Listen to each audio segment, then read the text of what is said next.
Y bueno, llegamos a la tercera y última parte de esta clase del problema del viajante. Este problema es un problema emblemático dentro de lo que es la la programación lineal entera. Es un problema que lo vamos a volver a trabajar cuando hablemos del tema de complejidad, cuando hablemos de cómo se resuelve, porque los problemas de programación lineal entera tienen un método para resolverlo, porque ya no sucede como en programación lineal continua, que nosotros decíamos, claro, la solución siempre está en un vértice. Acá eso no existe, porque ya lo veíamos en una de las primeras clases, lo que en verdad es solución son los puntos con valores enteros dentro del poliedro. Así que el poliedro no es un continuo, es un salpicré de puntos, y acá en verdad para poderlo resolver tendríamos que resolver los n factorial tours y ver cuál es el óptimo, ¿sí? Por eso cuando nosotros les dimos un ejemplo en la primera parte en la cual lo resolvíamos, usamos un ejemplo mucho más chico para que lo pudiéramos resolver y pudiéramos llegar a una solución, ¿sí? Pero ¿cuándo un problema es un viajante? Cuando alguien viaja, bueno, no necesariamente, ¿sí? Una situación se modela como problema del viajante cuando se plantean actividades o cosas de las cuales no se conoce el orden en el cual se realizan, ¿sí? Si nosotros tenemos un problema donde alguien viaja, pero sabe que primero va a ir a Bahía Blanca, después de ahí va a ir a General Hacha, después de ahí va a ir a Bariloche, desde ahí va a ir a Mendoza, bueno, por más que la persona esté viajando, no es un problema del viajante, porque esa persona ya sabe el orden en que se hacen las cosas. A lo mejor lo que tiene que decidir es cuántos días se queda en cada lugar, pero eso no es el problema del viajante. El problema del viajante es para decidir en qué orden voy a cada lugar. Si el orden ya está determinado, no necesito un problema del viajante para resolverlo. Y además de no conocer el orden, la función de objetivo, o sea, el valor del funcional, tiene que depender del orden, ¿sí? Supongamos una persona que tiene que pasear al perro y además tiene que ir a comprar al supermercado ahora en cuarentena y aparte tiene que salir con los hijos en el horario indicado el fin de semana, todas esas actividades las tiene que hacer el sábado, pero no importa cuál sea el orden, el tiempo que va a tardar en cada actividad va a ser el mismo. Bueno, entonces tampoco es un problema del viajante, porque no conoce el orden, pero la función objetivo, que sería optimizar el tiempo, no depende del orden, ¿sí? Por ahí depende de otras cosas, pero no es un problema del viajante. Así que para que sea un problema del viajante tienen que ser actividades de las cuales no conozco el orden y aparte necesito conocerlo para poder saber cuánto vale el funcional. Un problema que uno a veces no ve como problema del viajante, pero sí lo es un problema en el cual hay que pintar cosas, ¿sí? Por ejemplo, es muy típico en las fábricas de automóviles que se pintan los chasis, entonces la máquina que hace la pintura de los chasis, ¿qué se hace? Primero se la hace pintar de un determinado color, todos los autos de ese color, y luego cuando pasamos de color hay que limpiar la máquina para poder ponerle el siguiente color. Bueno, justamente eso demora un tiempo y el tiempo no es siempre el mismo, no es que siempre demora media hora en limpiar la máquina para pintar el siguiente color. Depende de cuál haya sido el color anterior y cuál sea el color siguiente. Si nosotros acabamos de pintar de negro y la próxima tanda de autos es de color blanco, nos va a llevar mucho más tiempo limpiar la máquina para que no queden restos del color anterior. En cambio, si nosotros la pintamos de azul y luego vamos a pintar de verde, el color es muy parecido y por lo tanto vamos a tardar menos tiempo. Bueno, ese es un problema del viajante. ¿En qué orden conviene pintar los autos? ¿Sí? Ustedes habrán visto que si uno quiere comprar un auto, no siempre hay disponible del color que uno quiere. Por ahí uno dice, no, yo lo quiero de color azul. Bueno, de color azul no van a entrar hasta febrero del año que viene. ¿Por qué? Porque la fábrica tiene sus tandas y en este momento no va a hacer hasta diciembre autos de color azul, ¿sí? Así que este problema, por más que nadie viaje, es un problema del viajante, ¿sí? Un problema de también ordenar los puntos en los que se visitan en un circuito eléctrico, también es un punto del viajante. Nadie está visitando ahí nada, no hay una persona que sea un viajante, ni siquiera hay un turista, pero hay un orden de actividades que hay que determinar. Vamos a ver algunas variaciones, ustedes van a ver otras en la guía de trabajos prácticos, pero vamos a ver dos tipos de variaciones muy comunes. La primera que vamos a ver es variación que tiene que ver con el recorrido y con las variables I sub i j, que son las que vamos a utilizar para resolverlo. Ahora nos agregan a este problema del viajante que hay dos medios de transporte para ir de cada ciudad I a cada ciudad J. Esos dos medios son, por un lado el tren y por el otro lado el camión. Y cada medio tiene un costo distinto. ¿Sí? Para ir de I a J hay un costo para ir en tren y un costo para ir en camión. Y se deben usar por lo menos 2 veces cada medio de transporte en el camino recorrido. ¿Sí?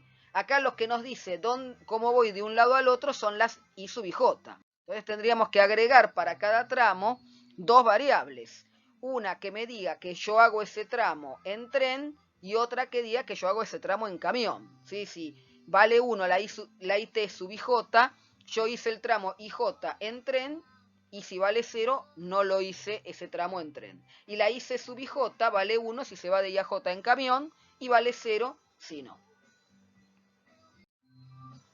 Y agregamos en la función objetivo, en lugar de usar las variables I sub IJ multiplicado por el costo C sub IJ, lo que vamos a usar son las variables IT sub IJ multiplicadas por el costo de ese tramo en tren y las variables IC sub IJ multiplicadas por el costo de ese tramo en camión. Pero claro, nosotros teníamos todo un modelo armado con variables I sub IJ y ahora tenemos el funcional con variables IT sub IJ e IC sub IJ. Entonces, ¿qué tenemos que hacer? Vincular las IT sub IJ y C sub IJ con las originales. ¿Sí? En todas las partes del modelo están las I sub IJ. Entonces, ¿qué decimos? Si el modelo decide hacer un determinado tramo, o lo va a hacer en tren o lo va a hacer en camión. ¿Sí? Por ejemplo, I sub IJ vale 1, una de estas dos va a ser 1. Porque si lo hace, lo va a tener que hacer o en tren o en camión. Ahora, ¿qué pasa? Si no lo hace ese tramo, es decir, si la I sub IJ vale 0, eso obliga a que no lo pueda hacer en tren ni lo pueda hacer en camión. Y de esa manera no tenemos que modificar las condiciones originales del problema del viajante. ¿Qué nos falta? Nos falta que usemos por lo menos 2 veces cada medio de transporte. Y para eso, la sumatoria variando I y variando J de las IT sub IJ tiene que ser mayor o igual a 2. Y la sumatoria variando I y variando J de IC sub IJ tiene que ser mayor o igual que 2. Esta condición que nos dicen de usar por lo menos 2 veces cada medio de transporte nos impide elegir en cada tramo solamente el costo menor. Porque a lo mejor si el costo menor de todos los tramos que se hacen era justo el del camión, vamos a hacer todos los tramos en camión y no estamos cumpliendo lo que nos dice el problema. Así que vamos a tener que plantear que el modelo no puede elegir hacer todo en camión ni puede elegir hacer todos los tramos que hace verdaderamente en tren. Este es un ejemplo de una variación del problema del viajante que pasa por las I sub IJ. Y lo que podemos ver son otras variaciones que también son muy comunes, que pasan por el orden. Por ejemplo, no se puede visitar al cliente de la ciudad D si antes no se visitó el de la ciudad G. Entonces acá estamos planteando una condición de vínculo que vincula al orden en el cual se visita la ciudad D y al orden en el cual se visita la ciudad G. Para eso tenemos variables U sub I que nos indican el número de secuencia en que se visita. Bueno, simplemente tenemos que decir que el número de orden de la ciudad D tiene que ser mayor o igual que el número de orden de la ciudad G, para que la G sea anterior a la D y así nos aseguremos que cuando pasó por D ya visitó al cliente de la ciudad G. Claro, si las dos variables pudieran ser iguales, acá en esta condición podríamos tener que UD fuera igual a UG. Para eso podríamos decir, bueno, UD es mayor o igual que UG más 1, para que por lo menos le dé un número más al orden. Bueno, pero eso no es necesario. ¿Por qué? Porque nosotros vimos cuando explicamos el problema del viajante que las U tomaban todos valores distintos. ¿Se acuerdan que dijimos hay una secuencia de tal manera que cada U es distinta de la ciudad anterior? Por lo tanto, no hay dos U que tengan el mismo valor. Con la condición original que teníamos nosotros, alcanza para decir que el orden de la ciudad D va a ser mayor estricto que el de la ciudad G. Porque por más que el signo sea mayor o igual, porque no podemos plantear condiciones de vínculo que tengan solamente signo mayor, nunca van a ser iguales. ¿Sí? Vamos a plantear algo un poquito diferente porque dice, no se puede visitar al cliente de la ciudad F si antes no se visitó al de la ciudad E o al de la ciudad B. Fíjense, este grupo de condiciones dice UF mayor o igual que UE y UF mayor o igual que UB. Acá estamos diciendo, no estamos diciendo lo mismo que nos dicen acá. Acá con este grupo de restricciones estamos diciendo I. ¿Por qué? Porque UF tiene que ser mayor o igual que UE y UF tiene que ser mayor o igual que UB. ¿Cómo hacemos para indicarle el O en lugar del I? Bueno, para indicarle el O en lugar del I, lo que tenemos que hacer es decirle que puede cumplir una sola de estas dos condiciones y no necesita cumplir las dos. De una está eximido de cumplirla y la otra la tiene que cumplir.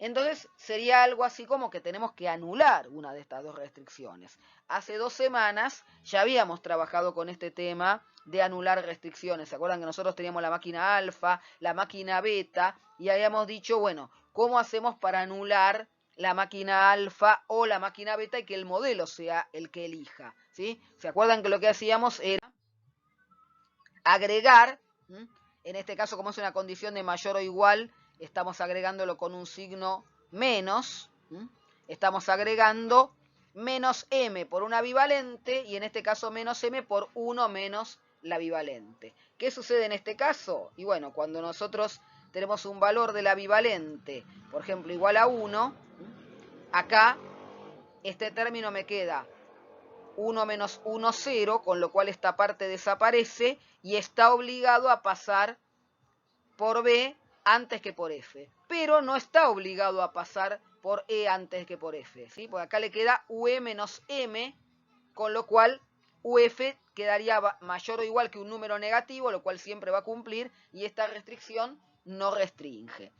Que no restrinja no quiere decir que no la va a cumplir, ¿sí? Si nosotros decimos, bueno, pero está obligado a pasar por B, pero no está obligado a pasar por E antes, no le impide pasar por E antes. Lo que pasa es que no tiene la obligación. Ya con haber pasado por B, que le quedaría esta restricción para cumplir, ya está cumpliendo lo que nos dice acá el enunciado del problema. Por supuesto, si los valores fueran distintos, o sea, si la I en lugar de valer 1 valiera 0, la condición sería diferente. ¿Por qué? Porque si la I en lugar de valer 1 valiera 0, acá esta condición quedaría anulada, porque quedaría menos m por 1, y acá esta condición quedaría con que este término desaparece y tiene que cumplir la restricción de pasar por E antes de pasar por F. ¿Qué nos queda de esta clase? Bueno, hablamos del problema del viajante, problema combinatorio por excelencia. Les recomendamos que, aparte de mirar el material de la clase, también revisen en nuestra página que hay un apunte del problema del viajante, donde cuenta un poco más detalladamente de lo que hicimos acá, la historia del problema del viajante, distintas variaciones, como por ejemplo varios viajantes, que le van a resultar útiles para algunos problemas que probablemente se encuentren en la guía de trabajos prácticos. Pero lo que queríamos en esta clase era acercarlos al problema del viajante, cómo detectar que un problema es un viajante y también cómo modelizarlo. ¿Sí? Que vimos 2 maneras de evitar el modo de subturno. Nosotros lo que vamos a utilizar para los modelos que vimos en las clases es el método MTZ.